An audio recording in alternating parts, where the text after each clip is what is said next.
All right, second part of segment 1, we're going to talk about space combat and the roles that your characters play on the ship. There are 5 roles. We kind of talked about them a little bit in the last episode, and each one of your player characters is going to take one of those roles. So that is going to be something you're going to want to be able to do well, and you're going to want to consider that when you're making the character.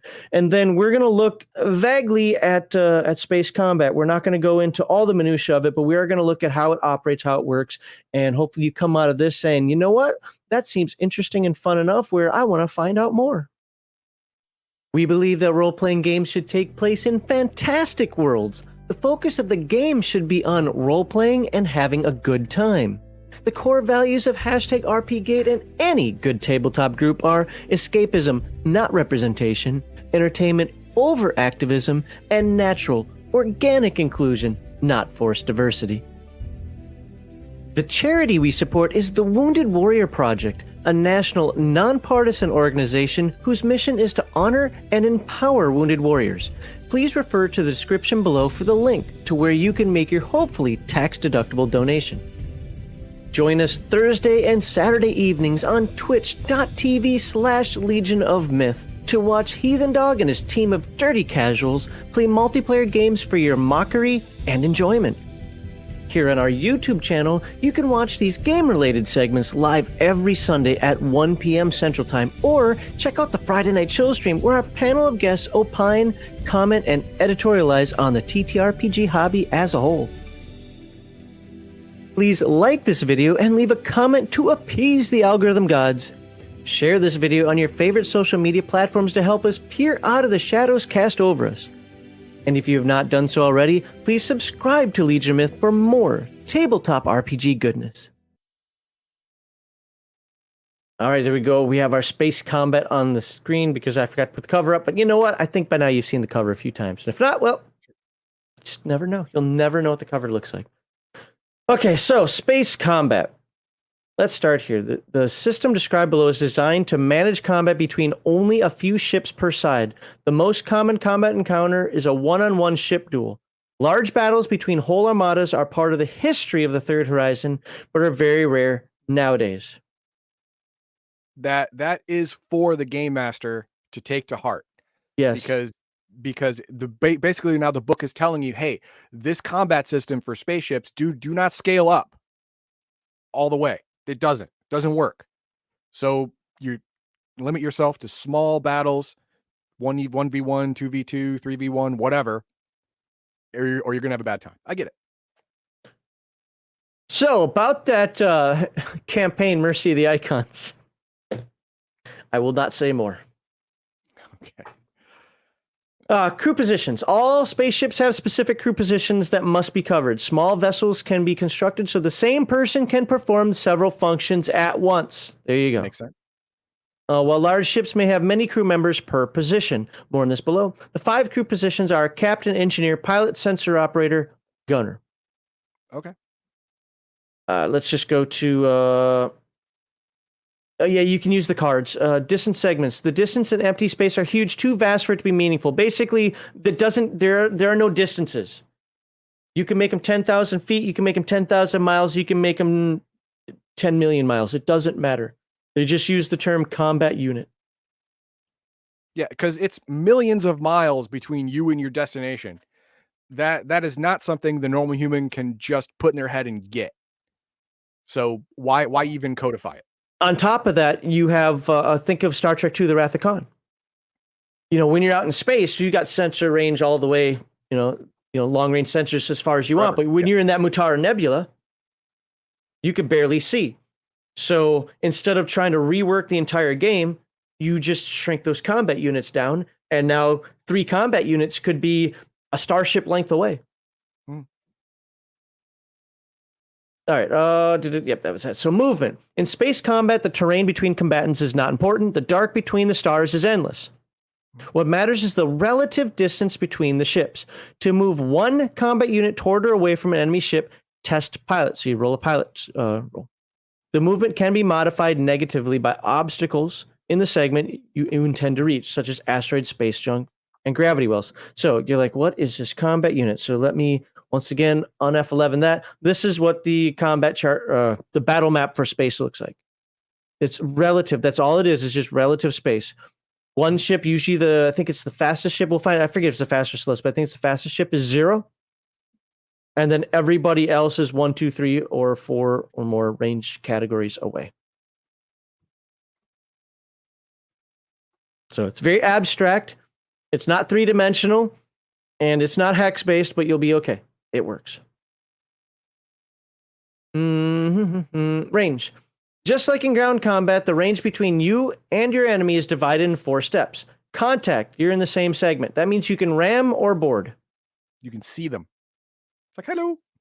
Short range, 1 combat unit. Adjacent segment, visual contact limit.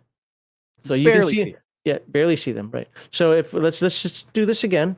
I'll bounce back. So this is 0. If you're both in 0, then you can do ramming and boarding actions. If you're 1 away, you're a little speck out there in space.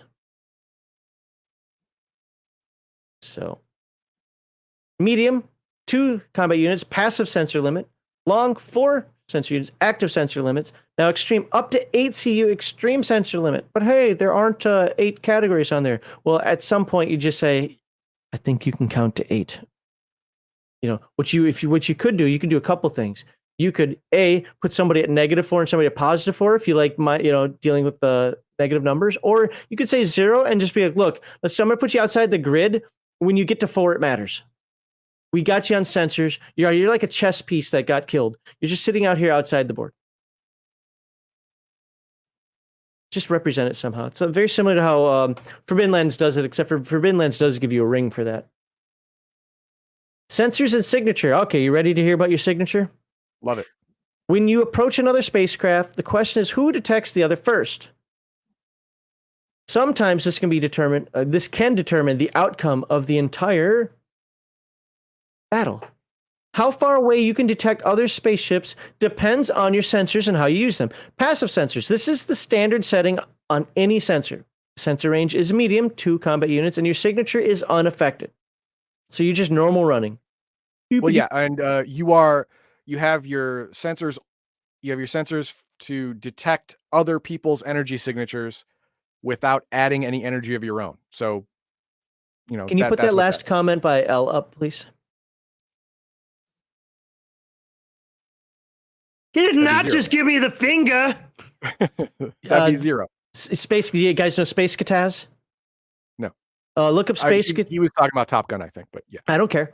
But I'm talking about Space Kataz because it's more accurate for me. Anyway, Space Kataz is a part of Aqua Teen Hunger Force, but it's the Plutonians versus the Moonanites. Ah, gotcha. And you can actually look up they have the entirety of Space Kataz in one video on YouTube, and it is funny. So, all right. So active sensors.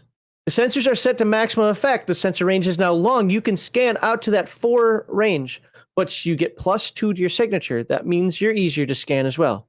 You're pinging. You're now going. Bing, bing. Yeah, you are. This is active radar now. You are throwing out an energy signature to get things to bounce back to you, so you can see them more clearly. But on the downside, people now know you're there because you're lighting up space like according to sensors, you're just lighting up space like a torch. The active sensor mode also costs 1 energy point per turn. Sure.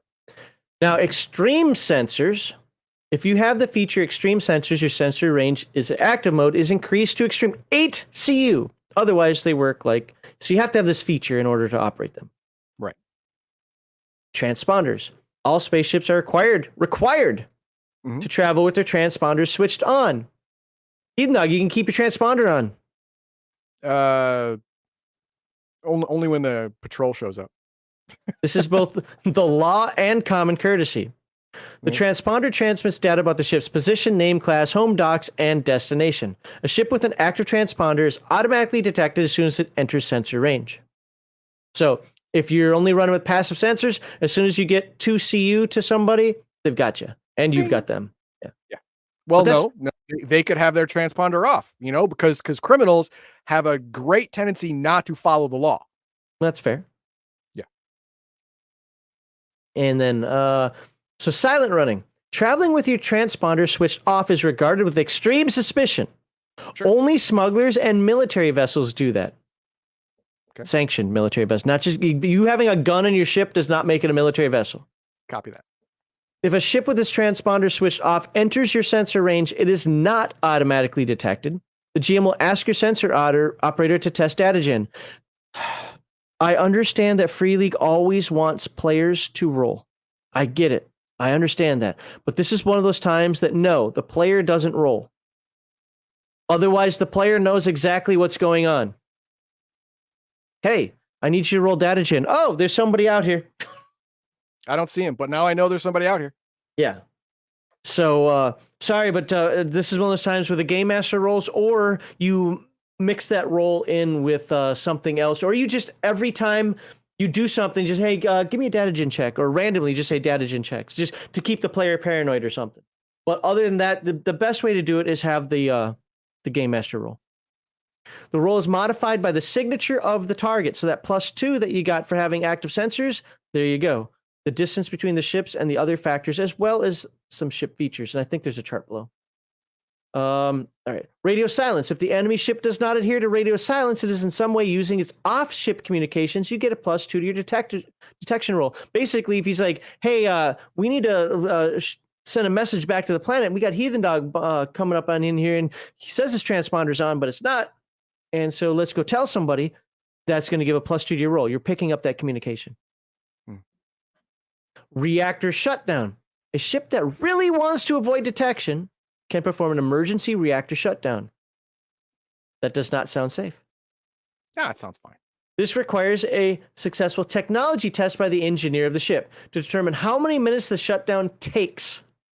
Ships don't just go, choop, choop, choop, choop, choop. Yeah, there is no just main breaker. And just everything just blinks off. Yeah, roll a number of d6 equal to the class.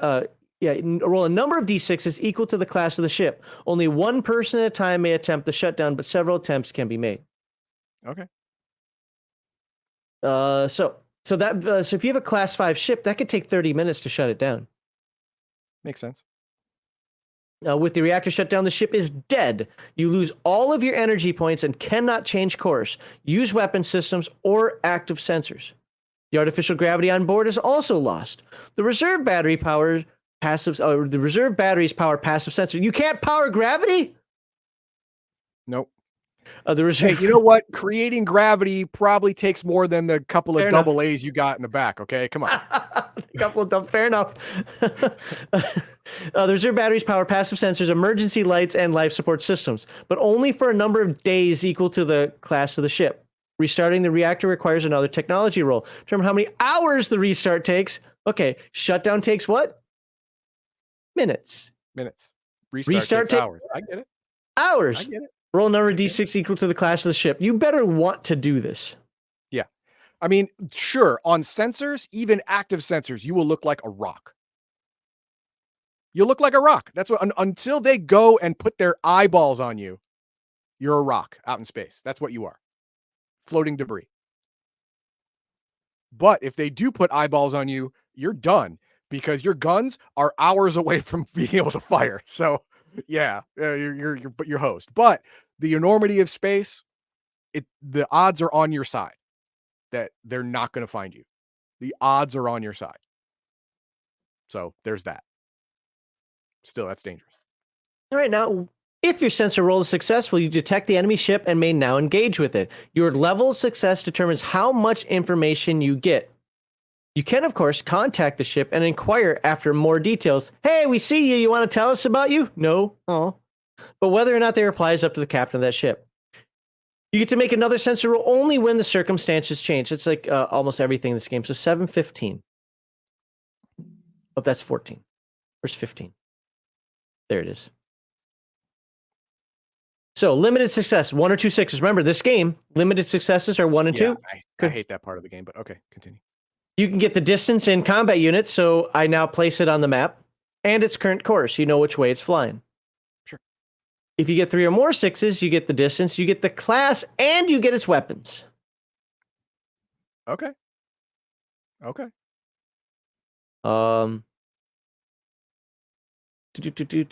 Okay, failure. If your sensor roll fails, you detect nothing. The GM reveals no information. Yet you still made a roll, so you're paranoid and you know something's out there. The sensor operator gets to roll again when the circumstances change in your favor. For example, if the enemy ship moves a range step closer to you. It's like, or if the enemy ship pings you using active sensors. yes. Now, I don't know if it's in your favor necessarily if an enemy ship is moving closer to you, but I get what it's saying. You now get bonuses to detect them, and that's what we're talking about. So that is a favorable position, getting a bonus to detect somebody. If that bonus appears, you roll again.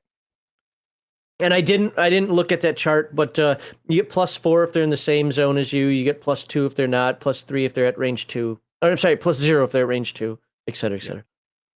For example, makes an active sensor suite uses radio, et cetera. Avoiding contact.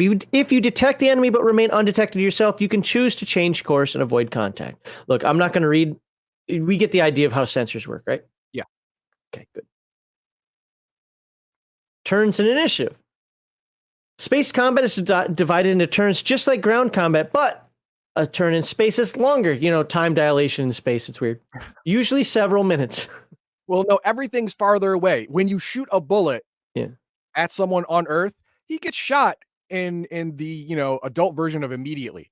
If you shoot a bullet at someone in space, it takes the kid version of frickin' forever for that bullet to reach him. Okay, so things take time to resolve. Initiative scores are determined at the beginning of the fight, just like ground combat, but in space, only the captains of the engaged ships roll initiative. They each make a command roll. The highest die each captain rolled will be her ship's initiative score for the rest of the battle. Okay. The scores can be changed during the course of the fight, just like in ground combat. In case of a tie, the number of dice showing the highest number determines who goes first. 2 5s beat 1 5, so you're playing poker. And Kevin Sullivan for $2 says, ramming speed, Mr. Sulu. Yeah, okay. I don't recommend it. Well, no, it depends. I mean, if the enemy's in a class 2 ship and you're in a class 5 ship, it's that's just a bump off the side. Boom. Exactly. I can rub out that little scuff that you left from your exploding vessel. But yeah, I get it. Okay, so you roll initiative, and then we're going to go over here. Turn phases. This is what I really want to focus on. One turn of space combat is divided into 5 phases. 1 per crew position. All pilots act in the pilot phase, all engineers in the engineer phase, and so on. Look, sense. I don't care if you're the Shawner out there and you want everything just to be immediate role play, whatever. I also don't care if you are a Battletech person and you want your initiatives to really mean something differently than that. This is to break out the game aspect of it in a meaningful manner. So that, okay, captains, give your orders. I'm doing this. Well, I'm the game master. I'm the captain. I'm doing that. All right, engineers, allocate your power. I'm allocating this. I'm allocating that. That's the whole point of this. It's to make it. It's still a game, okay? Yeah. And it's to make it so that you can get through this. Well, no. I was actually going to raise it to 3. Well, he only raised it to 2. Well, no, do it to 3 because I haven't actually gone yet. No, the engineer's gone. He gave you 8 power points. You figure it out from there. The pilot phase. Okay, so yeah, we have the order phase. All captains choose their orders secretly and roll command. The engineers distribute the ship's EP and energy points and perform any necessary repairs. The pilots maneuver to get either closer to or farther away from the enemy ship. Sure. Sensors. The sensor operator, locks onto targets, breaks locks of their own ships, and performs data attacks. Now you're like, can I do all that in one round? Probably not. No-ish. There's always an exception, but yeah. Attack phase. The gunners fire their weapon systems, including countermeasures. Why do sensors go before attack phase? Well, if you don't have a lock on the target, you can't shoot at it. Oh, I'll just eyeball it. No, it's space, man. It's that speck of dust over there. You're not going to eyeball that. I don't know. In The Expanse, they did that. It didn't work out well. I mean, fair. They wasted a lot of ammunition. Yes. In each combat phase, crew members on a certain position get to perform 1 action. The available actions are described below. Now, these actions are also on those cards if you get the card. So if you're the pilot and you have the pilot card, it'll tell you what your actions are. We have to go through this. Damn it. You have to know that because this is important. So the order phase. During the first phase of the turn, the captain acts. The captain's action is to give orders. A captain cannot force crew members to obey her, but following the given orders, the crew. But by following the given orders, the other crew members get positive modifiers later in the turn. What I was having run through my head there is if you watch the combat video that I have, the one that's an hour and a half long that didn't need to be an hour and a half long, if you watch that, that's something that takes place quite a bit in that. The captain is giving orders throughout that combat, giving one person or sometimes two people a bonus if that other character follows the orders. It works on PCs as well. Yes, that's why during the command phase, you write down your orders and then you roll command. The success or failure of that command roll will be the bonuses or detriments, if there are any, to people doing those actions. Now, the combat is fluid, right? What if halfway through the situation changes and following those orders is now the wrong call? Okay, do something else, but you do not get any bonuses for it because you're not following the command. And you'll either get lauded by your captain for, hey, good quick thinking, or you didn't follow my order. Yeah. You know what? You could have a good CO or a bad CO. That's up to the character. That's up to the player playing the character. But that's how it works. Well, Eric Vereen, we will get to Call of Cthulhu in the next segment. We are right now talking about Coriolis, the Third Horizon. All right. So what can you do? You can give an order to repair. Grants a bonus to ship's repairs. You can give an order to repair, to evade. Sorry, I'm looking up here. Captain cannot force. Okay. Sorry, going back down here. Evade grants bonus to evasive maneuvers. Obviously, that's going to be for the pilot, right? Sure. Or to attempt to breaking enemies a lock on. That would be for the sensor operator. Retreat grants bonus to movement away from the enemy. Again, that would be for the pilot, phase 3. And attack grants bonus to movement towards enemy ship, phase 3, and to all attacks, phase 5. These actually, this version of command in space can actually affect multiple people depending on what you do. What's important because to you. Multiple people are responsible for single actions. That's just, that's just how it works. Give me more speed. We got to get away. That's the evade thing. Phase 3 is the pilot. Is that the pilot? Phase 4 is sensor. Phase 4 is sensors because I'm sorry, yeah, and phase 4 because you're trying to move away, you're trying to get away, you're trying to dodge. So it's not going to help the gunner at all. The engineer, well, he's already given the points. I mean, he can't get a roll to get more energy out of nothing. So but he can do but he does the repairs. Yeah, he does the repairs. So that'll affect the engineer. But other stuff can affect multiple people at one time. Mm-hmm. So I guess it's best to give very general commands to affect as many of your crew as possible to possibly give them. They have to be meaningful, though. They have to be meaningful commands. But yes, stay away from specificity as much as you can. Well, also you only have a certain amount of time. Now, again, that's gamifying, and what Heathen Dog's saying there. And I would say if you just said repair what? Because there are going to be modules on your ship. You've got to be a little bit more specific than just say repair. At the same time, think of it as Kurt. Scotty, get those engines back online. I'm trying, Captain. So, now you know that he would get the bonus for repairing the engines. Right. So give me more shield. There you go. Exactly. Got it.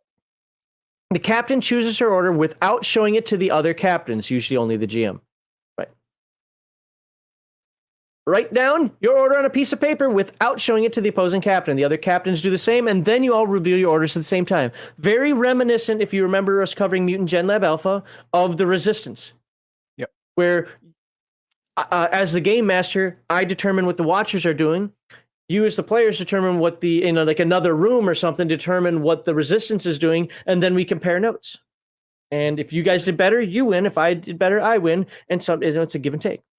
Sure. When you reveal your order and it's your turn to act, so on your initiative, test command. If you pass, your order gives a positive modifier equal to the number of 6s on your roll. So if you roll really well, you're. But what if you roll really bad? Well, it's still a success is all that matters. One success is +1. Sure, but if you fail or botch in some way, does that hurt everyone else? I don't see that here. That's nice. Yeah, right? not that I'm aware of, at least off the top of my head.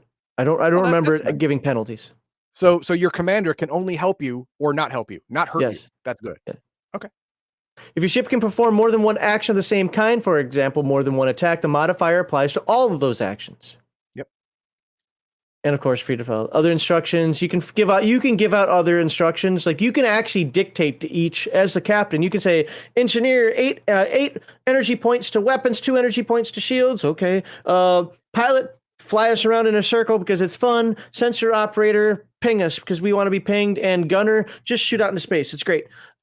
You only pick one of those to give give the bonus to. Yeah. Right. Okay. Now let's move on to the engineer. You can say a lot of actions, but you only get bonuses to one of those actions. And this is partially the whole point of combat being not just 10 to 20 seconds. It could be minutes. Imagine again Star Trek II Wrath of Khan for those who have seen it. They're sitting there waiting for a ship to appear, when they're in the nebula, and they're like, all kind of staring forward, like, hey, stay close, make sure the energy's up. Hey, how are those shields doing? We don't have shields out here. God damn it. They've got this little sidebar stuff going on as they're, okay, be ready with those weapons, mister. You know that the order is for the firing. The rest of that is just sidebar talk. So you can have this conversation. Now, what you're not going to have is a back and forth. Wait, did you mean that I should do this or that I should do? I gave you the order. Go with it. That's what I would do anyway. So, engineer phase. You can do energy distribution. The most important task for the engineer is to distribute the energy from the reactor. The power generated is not enough for all systems all the time. That's intentional, meaning that the engineer must prioritize. In the game, this is represented by energy points. Each ship has a pool of energy points to spend every turn. If your ship takes damage, the energy pool can decrease. This should all make sense to you. All right, let's. If your engine gets damaged, or your power core gets damaged, you're going to give out less power. That makes perfect sense. Mm-hmm. To keep track of energy points, you can use any token you like and place them on the respective crew cards if you have access to the card deck. Else, you can do your own thing. I think that the Star Trek III Combat Simulator is good for this one. Just get a bunch of pennies. There you go. Energy point pools are refreshed at the beginning of each turn and cannot be saved between turns. You can't build up. As a rule, all actions by a crew cost 1 energy point, but there are some exceptions. So, if you do maneuvering, it's an energy point. If you fire a weapon, it's an energy point. If you ping your actor, we already talked about the sensor operator pinging. That's an energy point. A captain's orders does not cost an energy point. That would be hilarious if it did. You have to power the captain to make him effective. Overloading the reactor does not cost an energy point. Why? Because you are overloading the reactor. More energy points. Yeah. You're also creating a dangerous situation, but you're creating more energy points. So there you go. The pilot's actions cost a number of energy points equal to the class of the ship. So if you want that pilot to do some maneuvering, that's going to cost, in Heathen Dog ship, that would cost 3 energy points to do one thing. Firing a torpedo costs no energy points because torpedoes apparently just it has its own energy. Yeah, float out in space, do their own thing. Is there anything on the other side here? Nope. Not gonna read those sidebars. All right. Overload. What is overload? If a crew member, I'm not gonna read all of these, but overload is a fun one. Okay. If a crew member gets additional energy points to spend on an action, the action becomes more effective. Each additional energy point above the base cost of the action gives a +1 bonus to the roll. That's important. That is now we're actually getting into strategy. 3 extra energy points means a +3 modifier. Basically, your sensors are that much more powerful. Your guns are that much more or sensors that much more sensitive. Your guns are that much more powerful, etc. Your engines have that much more thrust. Yep. Yeah. So you can overload the reactor. But what happens if you do something bad? Well, if a failed roll means 1 point of hit point damage. So that's the risk reward. No, but a success is 1 hit point damage per extra energy point generated. Hold on. A successful roll gives you extra hit points equal to the number of systems you distribute the extra energy immediately. Oh, I thought this was only on a failure also. Nope. Okay, the ship suffers. You take 1. On a success, you take 1 per extra energy you want. So you got to really want it. Okay. Really I don't know if I like that. Hey, if you got to get away, you got to get away. You know, that's just the way it is. I get that. I'm just saying, like, You know what? I haven't done space combat enough to know what the balance of that would be of saying no. I don't like it to be an automatic. I mean, you succeed in your role. Maybe if you get here's what I would do: 1 or 2 successes, take the hit point damage. 3 or more successes.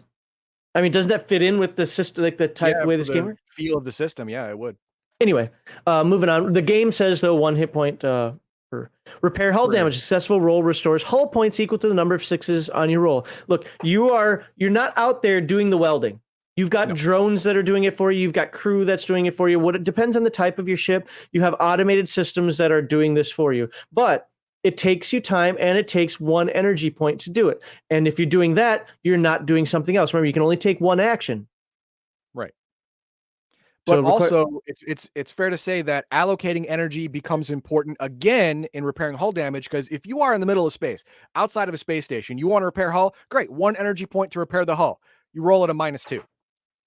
No, you're going to want to put more energy points into that to get your roll to be somewhere near successful. So yeah, bear that fair in enough. mind too. Add energy to repair, which causes a point of energy or a point of damage.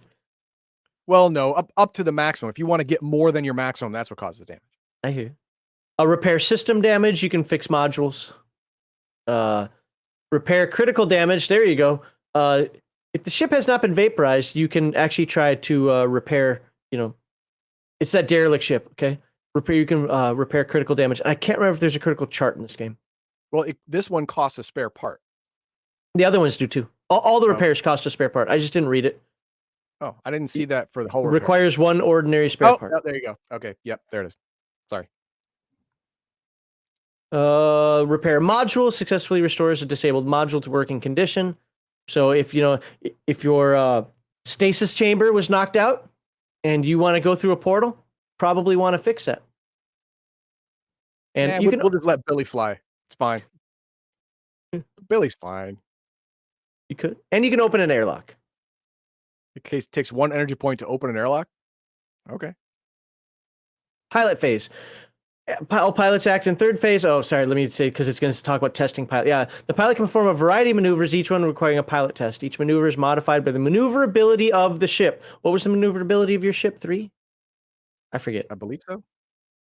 So you can position. The pilot attempts to move into better position. Each 6 on the roll raises the initiative score of the ship by 1 for the coming turns. There's how you change your initiative. Okay. And of course, all energy points for pilot are equal to the class of the ship. You can advance retreat. You can move a segment on that battle map. Do I need to pull the battle map up again, or you guys got that? Yeah, we got it. Base of maneuver. Unexpected maneuver that gives penalty to all attacks against the ship for the rest of the turn. That's nice. So basically, attack pattern delta. Okay, well, actually, defense pattern delta. Fair enough. Ramming. There it is. If the ship is in the same segment as the enemy ship, the pilot may attempt to ram the enemy. The action is an opposed pilot test, because the other guy's like, wait, what? No, I don't want that.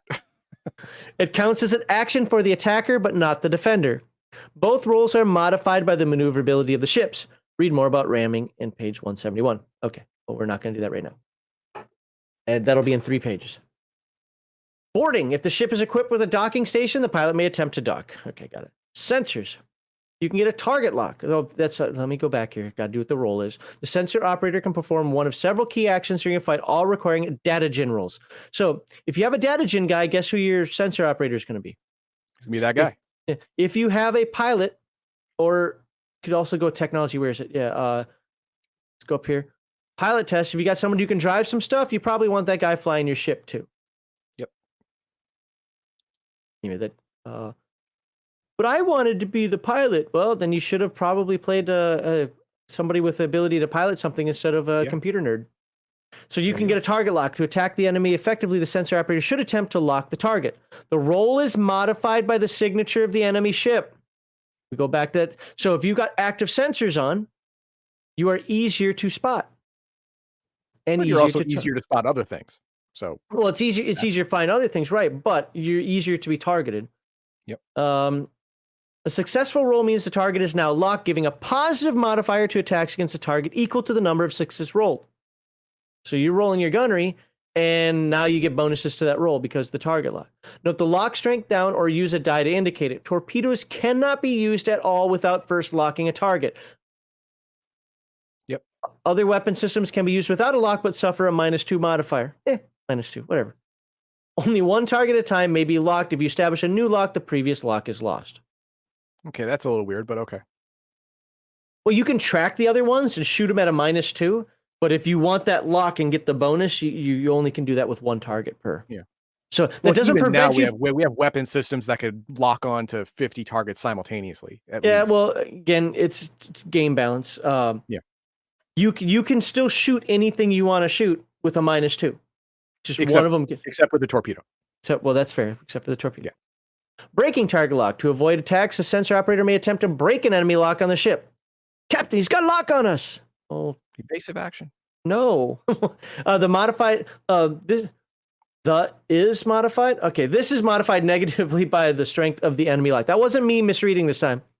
A successful roll breaks lock. Remember though, you've got two choices. Do you want to get a target lock, or do you want your gunner firing at a -2, or do you want to break the target lock? Torpedoes are powerful. Pulse. So if you got a torpedo coming at you, you want to get rid of that target lock from the torpedo. Pulse and meme attacks. What's a meme attack? The operator launches a data pulse or meme attack against the opponent. The roll is modified by the enemy signature. Pulse attacks deal energy point damage, not hit point damage. Okay, read more about meme attacks on page 149. We passed that. I imagine a meme attack. This is my imagination here. We'll find out what it is in a second.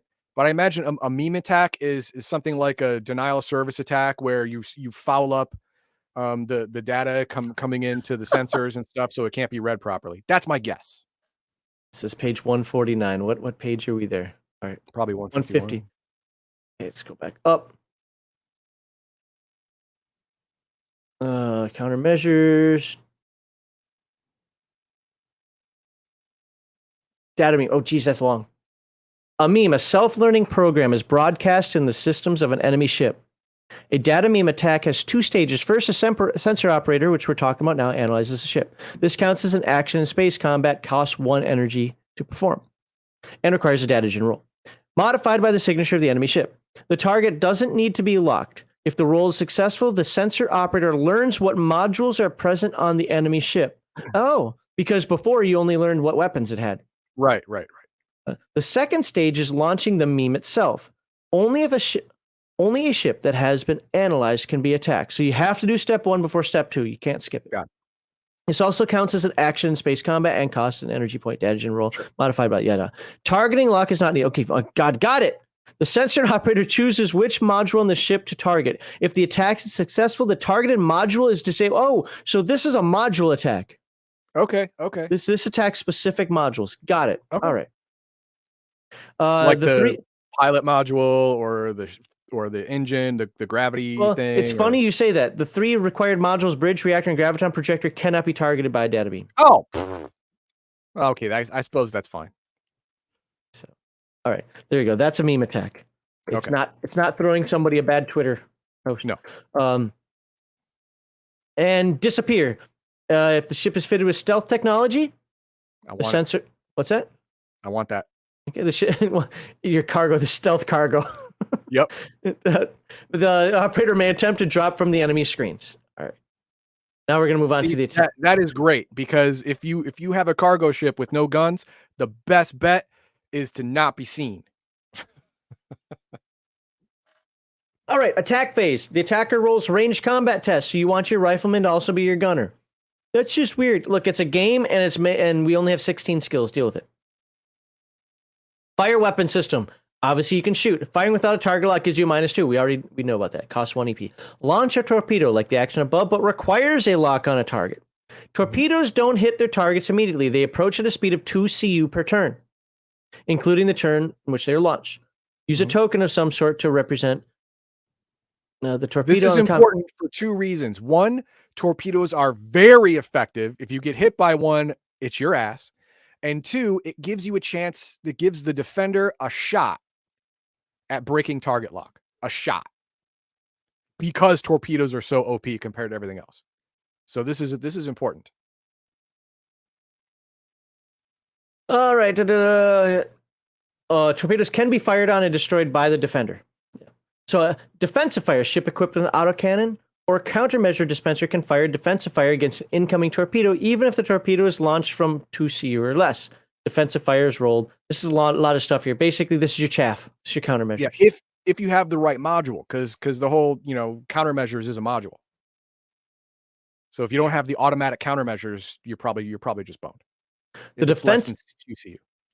So defensive fire replaces any offensive fire by the gunner in the same turn. Oh, can't shoot. Okay. Thus, a gunner on a ship acting early in the turn order will need to hold off on firing offensively if she wants to retain the option of defensive fire later in the turn. Wait, how's that possible? Because you just hold your initiative. Oh, it's like launching. They're preparing to. They got a target lock on us, and I wasn't able to break the lock. I'm not firing until those torpedoes launch, and then I'm gonna shoot at the torpedoes. Okay, fair enough. Defensive fire roll is modified by the strength of the enemy's target lock. All right. So now, and this talks about what to do if you have smaller crews, like you don't have 5 players plus a game master, or you have a smaller ship. I'm not gonna put that on the screen there, but I'm not gonna dive into that. Also, how to handle large crews. What happens if you've got a big ship, or you've got 7 or 8 players? You can. Actually, we have a question from Kevin here. I started, but this is appropriate now. 1 action for all engineering or 1 action per engineer? For a large ship, this becomes a legitimate question. If you are on a super battle cruiser, like Super Star Destroyer or whatever, and you have 100 engineers, you don't get 100 actions, right? It's just those engineers are doing this 1 action. Collectively is 1 roll. Is that correct? So right here, it says only the head engineer gets to distribute the energy points. But all engineers get an action during phase 2. Each individual action may only be attempted once per turn. So it's 1 die roll. Extra engineers can also help each other with actions. So that's how you'd. Okay, the more engineers you have, the more bonuses you get on the roll, but it's still only 1 roll. So you can have 1 engineer do the energy points. You have another engineer repair the ship. And you could, let's say you have a large crew. This isn't even player characters now. These are NPCs, but you have a large crew. You could have 5 other, maximum 3. But you could have others help with the repairs. Okay. So 1 action, but you can, if you have multiple people to form the same action, it gets bonuses. Same thing with sensor operators, gunners. You can fire more weapons. So, ship damage. Okay, you have hull points and you have energy points. All right. I want to skip 2. There we go. When a ship is hit by enemy weapon system, it suffers damage just like people in ground combat. 1/6 on a roll inflicts hull damage equal to the weapon's damage. So again, if you have a weapon that does 3 damage, 1/6 does 3 points of damage, 2 6s does 4 points of damage, etc., etc. More damage. The target takes 1 addition. Yeah, I said that. Critical hit. The target suffers a critical hit. This costs a number of 6s after the first one equal to the weapon system's crit rating. And we talked about that Heathen Dog wasn't here, but we talked about that in the basic combat section. So if your weapon has a crit rating of 2, it takes 2 extra 6s to cause 1 critical hit. Okay. Armor works exactly like body armor. You roll for each 6 you roll, you lower the damage by 1. If the armor roll reduces the damage suffered to 0, any critical damage is also eliminated. Yeah, because it didn't actually happen. Right. When a ship drops to either 0 hit points or 0 energy points, it is disabled. This is like being broken as a person. This is your hit points and your mind points. Same thing for a ship. Well, I got a question about the energy points thing. Now, for the meme attack where you do energy point damage, you can do energy point damage. And getting your energy points to 0 will shut down the ship, basically. You can't attack the reactor with the meme attack. Okay, fine. There is an attack that does energy point damage. It says so. Okay. So, if you lower the energy point of a opposing ship, like say during the sensor phase, for example, then the engineer does he redistribute energy? Like take away energy? No, he'll need the amount of points lost. He'll need to fix that module. Or is it random? He'll just need to fix that module. I mean, if it's still producing energy, it will take the damage. Like if you do 3 damage, then you lose 3 energy per turn. Really? What's So let's say your ship has 10 energy. We'll make it nice and easy. And Okay. and your generator is hit, and it only produces 7 per turn now. Until Okay, he fixes it, it's only but 7. who gets to choose where the energy is lost from? You, as the game master, or the engineer of that ship? I don't understand where it's lost from. It's just a The pool of engineer energy. allocates energy points during his phase, right? 3 to weapons, 3 to thrusters. I see what you're saying now. Now, if you lose 3, can you pick and choose where you lose them from, or does the game master do that? I see why I was confused, because that can't happen, what you said. And here's why. The attack phase happens last. So everything's already done. So Okay, the next time the engineer acts, he'll just be 3 or whatever, however many energy points lower. Yeah. Okay, got it. Okay, fair enough. Sorry, I was confused about that because. Hull collapse.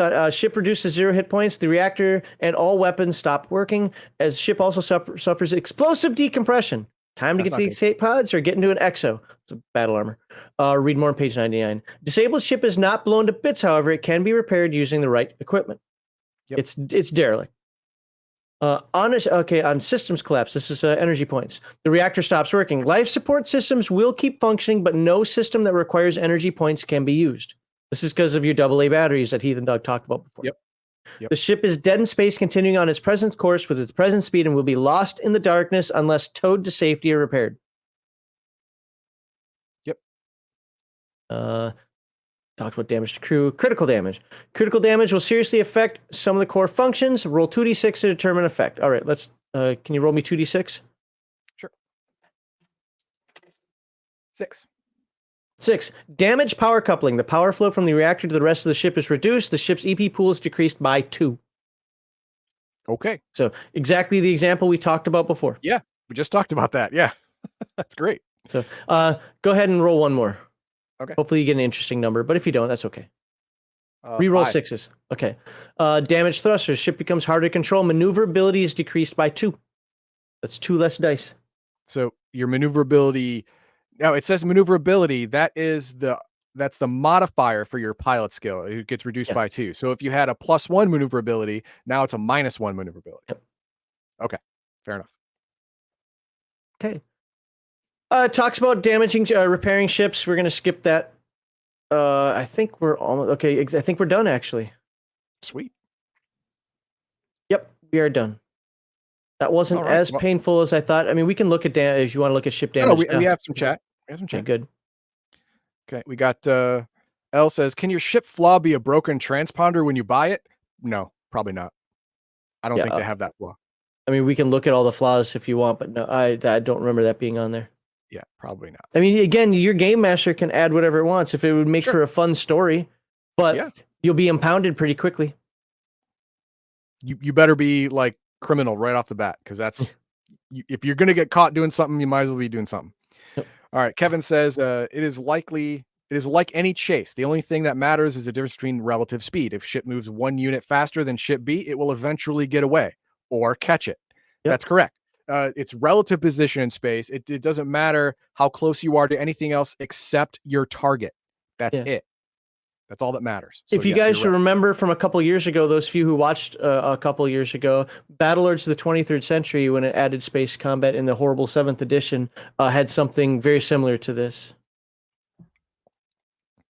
Okay, and Sly Blue Demon asks, The Expanse is a good show for seeing how ships would work. It's also just a good show in general. Yes, I mean, that's what gives... I feel that. When you're talking about ship combat here, I feel that same thing as The Expanse. That gritty realism. Then we have... L says, we've lost the sweeps, the bleeps, and the creeps. Yep. That is a sensor attack. Yep. Then we have Kevin says the number of sensor actions really depends on the number of sensor operators you have. To some degree, yes. But I mean, what are you gonna try to do? I mean, you can only have one lock. Yeah, you're only allowed one lock at a time, not multiple locks. One lock at a time. I mean, I'll read that just to verify. Yeah, all of you go ahead and look that up. All of your multiple operators that you may have will assist you in that one roll, that one lock-on roll. It means you have more dice. It's great. You'll probably have a better lock-on with more operators, but you can't have multiple lock-ons.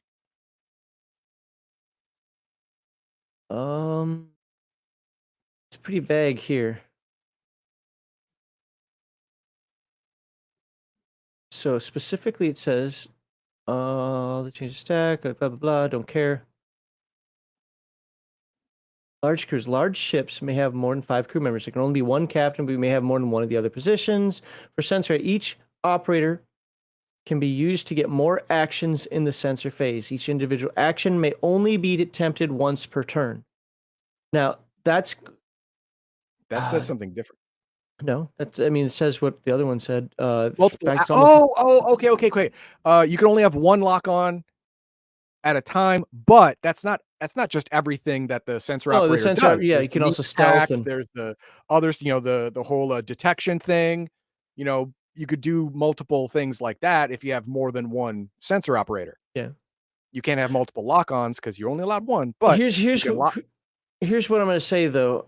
Because of how it's written, I could see people getting into an argument. Exactly how you said it's how I'd rule it, because that's a strict reading of what it says. Mhm. Because there's target lock, that's considered an action. Yep. Disappear, pulse and meme attack, breaking target lock are all considered actions as well. Yep. You could argue, although I would tell you unsuccessfully, well, each target lock is its own action. That's not the spirit of what this is. It's not just spirit, but it said earlier that you can only have one target lock at a time. It said it specifically in combat. So and those things are considered actions. It says the sensor operator can perform one of several key actions during a fight. Right. One of those actions is target lock, so you can only have one target lock. Yes. And the other actions are the meme attack or the break lock or whatever like that. And if you have multiple operators, then you can do multiple things. It said so. You have multiple operators, you can do multiple actions, but only one roll per turn. You can't have several target locks. You can't break lock against several people, stuff like that. One roll. And I want to remind everybody, because all it means is you're not getting the bonus. You get a -2. That's all it means. You can still shoot, not torpedoes, but you can still shoot your guns at 15 different people if you want, if you've got enough gunners to do that. It just means that only one of them is going to get the bonus. Right. All right. Then we have overloading and throwing all the EP into weapons to cripple your enemy is worth the effort if succeeds. Well, think about it this way. It'll take one EP to activate weapons. For every one EP after that, it gets a +1 to hit, +1 die to hit. So if you just go dead still and dump all 10 of your power into guns, you're going to get to shoot your guns and you're going to get a +9 to hit, which is going to increase your damage because you got extra 9 dice, right? You're going to get a lot of 6s. So yeah, you're not guaranteed to destroy your enemy. You are guaranteed that if your enemy is not destroyed, you're going to get hit and it's going to hurt because you literally can't do anything else now. So you better hope. You better hope. Remember, you got to roll a 6 for it to be considered a success. If you just get unlucky, you're dead. So and my Coriolis dice are very unlucky. Yeah, that's an all or nothing deal. So I don't know. It's a little iffy for me. Kevin also says for sensors, if you have 2 or more, there we go. 2 or more sensor players, you can lock more than one ship. No, lock on other sensor operators can do other actions each. Yes, we've determined that. Reading the thing, 1 lock at a time, people. That's it. But the other operators can do other actions, not multiple of other actions, but other actions as well. Also, remember, you can have help. So if you really want to make sure that you get that lock and that bonus, you can have 3 other sensor operators help you with that roll. You'll get bonuses. You get bonuses to your roll. So that's good too. You really want that lock. Well, you get Jimmy up here to look at your equations. It's fine. Jimmy will help you. Is that it? That's it. All right. So we got, I think, 2 weeks left of Coriolis. That's my guess anyway. I'm not covering the last few chapters in the same regard. And that's because a lot of it is just fluff, and I don't want to go through all the fluff, but I do need to go through enough of it We're definitely going to talk about factions. Hell, maybe next week is the last one. Factions are the most important. Well, the Third Horizon and factions. Let me see how long the pages aren't a lot to read, but that are a lot of information. It's not long in pages, but it might be long in information. So what I might do is I might do Third Horizon next week and factions the week after. Factions will take an entire day. I mean, there are a lot of factions, and I might even break the factions into 2 weeks. But we'll see. So that we might do something like that. Third Horizon next week, factions the second part, and then the week after. Not next week. Next week's Kevin and Sean. But sure. Next episode. But yeah. So as far as the rest of this goes, I can I can cover that really quickly because most of it's game master information and stuff that we don't need to dive into. I don't think you need to know the velocities of planets and the gravities of planets and so forth. But we do need to talk about the factions, and we do need to talk about a little bit of the history and what the people are like, because that is what the setting's known for. So 2 weeks is my guess left of this, and then we move on to Forbidden Lands.